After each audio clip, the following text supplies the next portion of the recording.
अस्सलाम वालेकुम दोस्तों, इनसाइड में मौजूद फखर में खुश आमदीद। इस वक्त मुल्क को दो आफात का सामना है और सैलाब दूसरी आफत है। अलबत्ता ये बात तो ज़रूर है कि ये जो दोनों आफात हैं ये इस वक्त मुल्क के लिए बहुत ही बड़ा ख़तरा बनती चली जा रही हैं और उसके नतीजे में पाकिस्तान को कई तरह के मसाइल का सामना करना पड़ सकता है अगर इन दो आफात पर काबू ना पाया गया। सैलाब तो अपनी जगह पर मौजूद है और ताज़ा तरीन इतलात के मुताबिक कल मोहम्मद डैम और मुंडा डैम के टूटने की वजह से चारसद्दा और नौशहरा ज़ेरे आब आ गए और उसका जो बुनियादी फैक्टर है वो ये है कि ये जो दोनों डैम्स हैं इसका 2019 के अंदर उस वक्त के प्राइम मिनिस्टर इमरान खान ने उसका इफ्तिताह किया था और इन डैम्स की तामीर का ठेका डेस्कॉन को दिया गया था, जिसके जो मालिक हैं अब्दुर्रज़ाक दाऊद साहब वो इमरान खान साहब के मुआवने खुसूसी रहे हैं उनके तमाम तर टेन्योर के दरमियान। अब चूँकि पानी है और जिस किस्म की एक सिचुएशन डेवलप हुई है उसके अंदर तो किसी एक को ज़िम्मेदार ठहराना मुमकिन नहीं है, लेकिन जो इक़दामात किए जा रहे हैं वो यकीनी तौर पर नाकाफ़ी हैं और एक नक्शा जारी किया गया है और उस नक्शे के मुताबिक जो एक सुर्ख एरिया है वो ये बताया गया है कि जनाब ये वाले जो एरियाज़ हैं पाकिस्तान के वो मुकम्मल तौर पर पानी में डूबे हुए हैं, ज़ेरे आब आ चुके हैं और बाकी जो रकबा है पाकिस्तान का तकरीबन 45% वो अभी तक इस आफत से बचा हुआ है। लेकिन कितनी देर तक बचेगा इसके बारे में अभी तक कोई राय कायम नहीं की जा सकी। अलबत्ता जो आफत नंबर 1 है उसके तमाम तर जो असरात हैं वो पूरे के पूरे पाकिस्तान पर आएंगे, अक्रॉस दी बोर्ड आएंगे, क्योंकि एक सोचे समझे मंसूबे के तहत पाकिस्तान को मुश्किलात की दलदल के अंदर धकेलने का फैसला कर लिया गया है। जो खबर है वो ये है इस हवाले से आफत नंबर 1 के हवाले से। अब आफत नंबर 1 के बारे में मुझे कुछ अपने मुंह से नाम लेने की तो ज़रूरत नहीं है, सबको पता है वो आफत नंबर 1 कौन सी है, जो ख़ुद अपने ही क्रिएटर्स के लिए एक बहुत बड़ी दर्द सर बन चुकी है। अब समझ नहीं आ रही क्रिएटर्स को भी कि यार ये जो बोझ है ये हम कैसे उतारें। वो मिसाल नहीं आती वो कि मैं तो कंबल को छोड़ रहा हूँ, कंबल मुझे नहीं छोड़ा, इस किस्म की एक सिचुएशन डेवलप हो चुकी है। पाकिस्तान की जो माशी मुश्किलात हैं उसको यकीनी तौर पर मद्देनज़र रखना बहुत ही ज़्यादा ज़रूरी है और ख़ास तौर पर मईशत के ऊपर सियासत नहीं करनी चाहिए। जो खबर थी वो ये थी कि जनाब खैबर पख्तूनख्वा ने बाज़ाब्ता तौर पर ख़त लिख दिया है और उस ख़त की कॉपी को IMF को भी भेजने का उन्होंने ऐलान किया है कि जनाब ये ख़त की कॉपी हम IMF को भेजने जा रहे हैं, क्योंकि 3 दिन के बाद IMF जो है वो अपने एग्जीक्यूटिव बोर्ड की मीटिंग के अंदर इस बात का फ़ैसला करेगा कि जनाब हमने पाकिस्तान को फ़ंड्स देने हैं, पाकिस्तान के साथ हमने प्रोग्राम पर दस्तखत करने हैं या नहीं। और उससे पहले एक सूबाई हुकूमत की तरफ से ये ऐलान आ गया कि जनाब हमने जो 6 जुलाई को MOU पर दस्तखत किए थे जिसके ज़रिए IMF को इस बात की गारंटी दी गई थी कि खैबर पख्तूनख्वा, पंजाब, सिंध और बलूचिस्तान साल के आखिर में फेडरल गवर्नमेंट को पैसे देंगे ताकि वो जो अपना जो बजट है उसको सरप्लस शो कर सके, उसके अकाउंट के अंदर कुछ पैसे वहाँ पर मौजूद हों। उसके लिए जो चारों सूबाई हुकूमतें हैं उन्होंने उसके ऊपर दस्तखत भी कर दिए थे 6 जुलाई को और उस पर यह बात तय हो गई थी कि जनाब हम साल के आखिर में देंगे ताकि पाकिस्तान को IMF के प्रोग्राम में जाने की जो है उसको रास्ता मिल सके और IMF को ये बात समझ में आ जाए कि जनाब इस वक्त चारों फेडरेशन यूनिट्स जो हैं वो यकसू हैं पाकिस्तान को माशी दलदल से निकालने के लिए। लेकिन उससे पहले फवाद चौधरी साहब का ये ऐलान आ गया कि जनाब इलेक्शंस कराओ, जब तक इलेक्शंस नहीं कराएंगे तब तक मसला हल नहीं होगा और इमरान खान के ऊपर जो मुकदमा है दहशतगर्दी का वो ख़त्म करेंगे तब ही हम आगे बढ़ सकेंगे। और उन्होंने वाज़ेह तौर पर एक दिन पहले ही इस बात का ऐलान कर दिया था कि जनाब खैबर पख्तूनख्वा और पंजाब ये दोनों जो है अपनी कॉन्सेंट जो दी हुई है उन्होंने 6 जुलाई को वो कॉन्सेंट वापस ले लेंगे। खैबर पख्तूनख्वा की तरफ से बरमला इस बात का इजहार कर दिया गया और उन्होंने अपनी कॉन्सेंट को विड्रॉ कर लिया और एक लंबी चार्जशीट इसके साथ जारी कर दी कि जनाब आपने हमें कहा था कि ये फाटा की मर्जर के बाद जो फाटा को पैसे जाते थे वो अब आप खैबर पख्तूनख्वा को देंगे, रॉयल्टी की मद के अंदर पैसे आएंगे, फला GST की मद के अंदर पैसे आएंगे, NFC की मद के अंदर पैसे आएंगे और ये पैसे जो है ये इसका वॉल्यूम इतना है, ये पैसे अब तक हमें नहीं मिले, लिहाजा मौजूदा हालात के अंदर हम जो अपने फंड्स हैं वो आपको नहीं दे सकते। अब इस किस्म की इतलात आ रही हैं जनाब पंजाब से کہ محسن لغاری صاحب جو صوبائی وزیر خزانہ ہیں پنجاب کے، وہ بھی ایک خط تحریر کر رہے ہیں فیڈرل گورنمنٹ کو، اور جس کے اندر وہ سیم جو سینیریو ہے وہ لکھیں گے، اور وہ یہ کہہ دیں گے کہ جناب ہم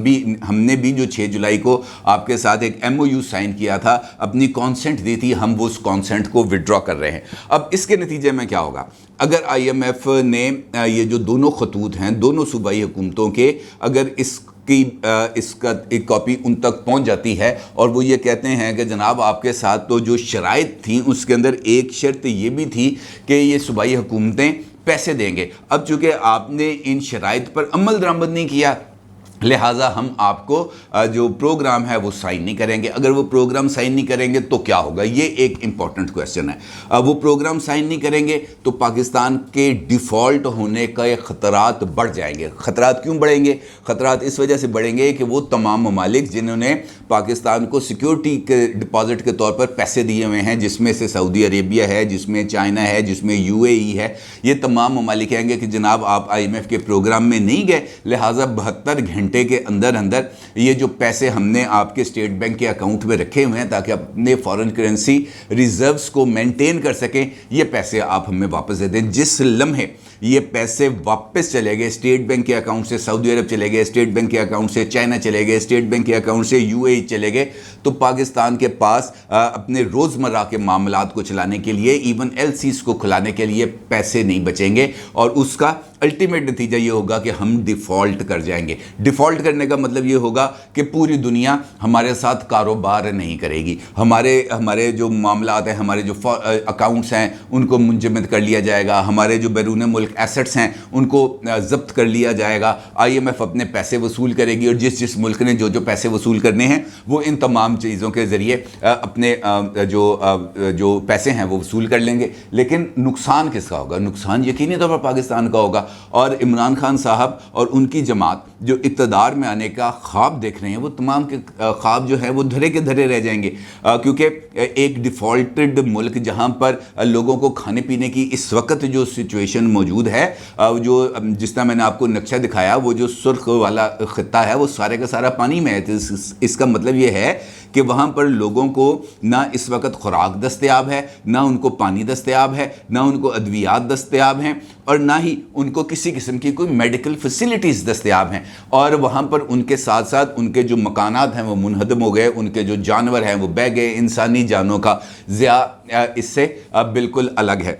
لیکن اس صورتحال سے نکلنے کے لیے کیا طریقہ کار اختیار کیا جا سکتا ہے؟ سیدھی سی بات ہے کہ خیبر پختونخوا اور پنجاب کی طرف سے جو خطوط لکھے گئے ہیں وہ وڈرا کیے جائیں، لیکن اس کو وڈرا کرنے کے لیے جو شرط عائد کی گئی ہے آفت نمبر 1 کی طرف سے، وہ یہ کی گئی ہے کہ آفت نمبر 1 کے اوپر جو مقدمات ہیں وہ واپس لیے جائیں اور الیکشنز کا اعلان کیا جائے، یعنی بلیک میلنگ کے ذریعے ہی اقتدار میں آنا مقصود ہے۔ اس سارے سینیریو کے ساتھ ساتھ جہاں پر ملک اس وقت شدید ترین دباؤ کا شکار ہے، یہ والی جو بلیک میلنگ ہے، اس کو کسی بھی جو صورتحال ہے اس کے اندر اس بات کو نہ ہضم کیا جا سکتا ہے اور نہ ہی تسلیم کیا جا سکتا ہے۔ مفتاح اسماعیل صاحب جو وفاقی وزیر خزانہ ہیں، انہوں نے بھی اس صورتحال کے اوپر شدید ترین رد عمل دیا۔ انہوں نے کہا مجھ پہ تنقید کریں، جتنی آپ نے تنقید کرنی ہے تنقید کریں، مجھے برا بھلا کہیں، جتنا آپ نے برا بھلا کہنا ہے کہیں، میں مشکل فیصلے کر رہا ہوں، میں ذمہ دار ہوں۔ یہ جو لوگ اس وقت مہنگائی کا شکار ہوئے ہیں، لوگوں کا عرق نکل گیا ہے، میں اس کی ذمہ داری قبول کرتا ہوں، لیکن خدا کا واسطہ ہے پاکستان کے مستقبل کے ساتھ مت کھیلیں، اپنی سیاست کے لیے ملک کو داؤ پر نہ لگائیں۔ لیکن ان کی آواز اس وقت نکار خانے میں طوطی کی طرح ہے جس کو کوئی بھی نہیں سنے گا، کیونکہ جب عقل پہ پردے پڑ جائیں، جب آنکھوں پر اقتدار کی ہوس کے پردے چھا جائے، تو اس وقت کسی اور کو کوئی اور چیز نہیں سوچتی۔ سیلاب زدہ علاقوں میں ڈیرہ اسماعیل خان ٹانک کا تو دورہ کر لیا، لیکن چارسدہ، نوشہرہ، سوات، منگورا، کلام،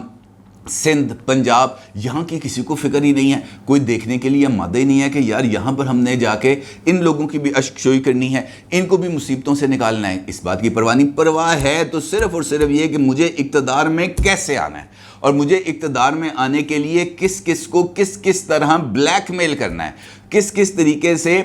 इस बात को यकीनी बनाना है कि जनाब सब मेरे रास्ते से हट जाए, गलियां हो जाए सुंजियां, बिस्कल्ला इमरान खान फिरे। ये है वो मतमे नज़र जिसके ऊपर ये सारी कार्रवाई की जा रही है। और अफसोस का मुकाम है कि इस सूरत हाल का कोई नोटिस लेने के लिए भी तैयार नहीं है। वो लोग, वो क्रिएटर्स जिन्होंने इस आफत को तख्लीक किया था, इस आफत को हमारे ऊपर मुसल्लत किया था, वो भी खामोशी को बैठे हैं। वो भी अब ये दांतों में उंगलियां दबाए बैठे हैं कि यार ऐसी की कर बैठे हैं और अब इसके नतीजे में क्या होगा। कोई बंदा इस बदमस्त हाथी को काबू में करने के लिए तैयार नहीं है। अदालतों का काम भी तो यही है कि वो देखें, 4 तबादलों के ऊपर नोटिस लिया जा सकता था, 4 तबादलों के ऊपर FIA पर यह पाबंदी लगाई जा सकती थी कि सारे का सारा रिकॉर्ड सील करें। वो मामला जो मुल्क के मुस्तकबिल से वाबस्ता है, पाकिस्तान की मईशत से वाबस्ता है, उसके ऊपर नोटिस नहीं लिया जा सकता। उसके ऊपर आके नहीं बताया जा सकता कि जनाब आपने ये खत क्यों लिखा, विड्रा करें फौरी तौर पर। कोई ना कोई तो सामने आए,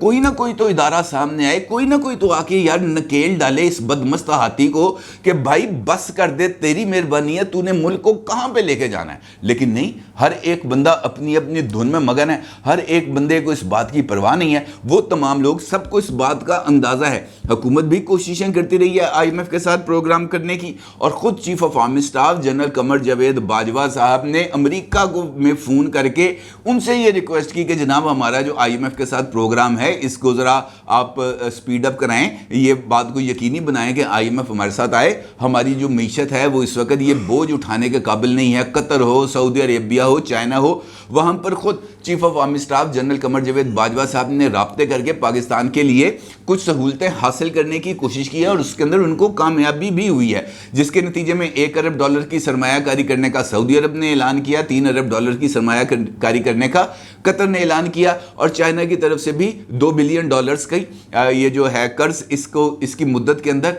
इजाफा किया गया। यानी वो अपने तौर पर तमाम हुकूमत और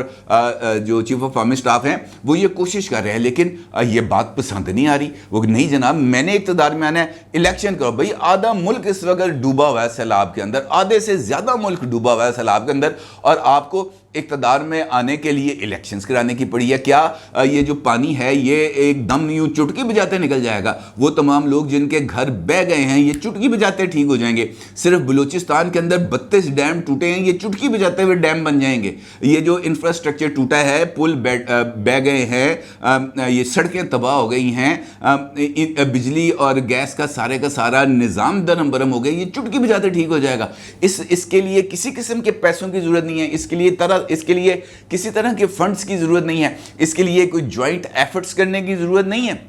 लेकिन नहीं, पैसे मांगने हैं, खुद अपने लिए मांगने हैं। तो जो है कल रात को ही एक शो के अंदर एक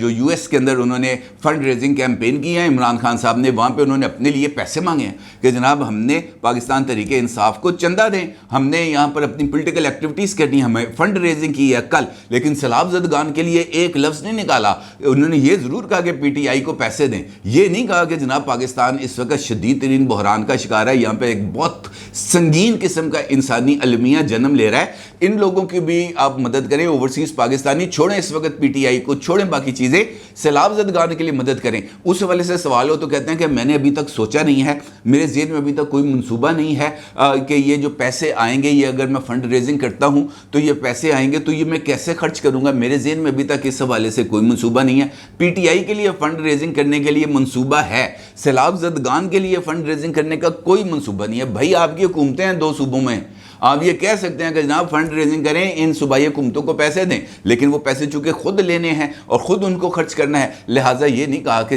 उसके ऊपर कमाल सफाई के साथ इस बात का इज़हार कर दिया गया कि जनाब मेरे लिए अभी ये चीज़ें मुश्किल हैं, मैं अभी ये काम नहीं कर सकता। तो भाई कौन करेगा ये काम? किसने करना है ये काम? किस तरीके से आगे बढ़ेगा? आप किसी के साथ बैठने के लिए तैयार नहीं है, जलसों पर जलसे किए जा रहे हैं। आज जब मुल्क इस वक्त शदीद तरीन बहरान का शिकार है, खुद वो हिस्सा जहां पर आपकी हुकूमत है, खैबर पख्तूनख्वा وہاں پر سیلاب بڑھتا چلا جا رہا ہے۔ آج بھی اس بات کی پریڈکشن کی گئی ہے کہ دریائے کابل کے اندر اس وقت اونچے اور انتہائی اونچے درجے کا سیلاب ہے، اور اس کے 2 پشتے جو ہیں وہ ٹوٹنے کے قریب پہنچ گئے ہیں۔ اگر وہ ٹوٹ جائیں گے تو پھر کے پی کے اندر اور زیادہ بری سچویشن آئے گی۔ نہیں، جلسہ کرنا ہے بھائی، ہم نے امپورٹڈ حکومت کو گھر بھیجنا ہے، ہم نے الیکشن کرانے ہیں۔ آج ہم جلسہ کرنے جا رہے ہیں کہاں پر؟ جہلم میں 3 بجے، اور اس کے لیے جو بات سامنے آ رہی ہے، جس بات کا ذکر کیا گیا ہے، وہ اور کوئی نہیں کہہ رہا، وہ فواد چودھری صاحب جن کے ایریے کے اندر یہ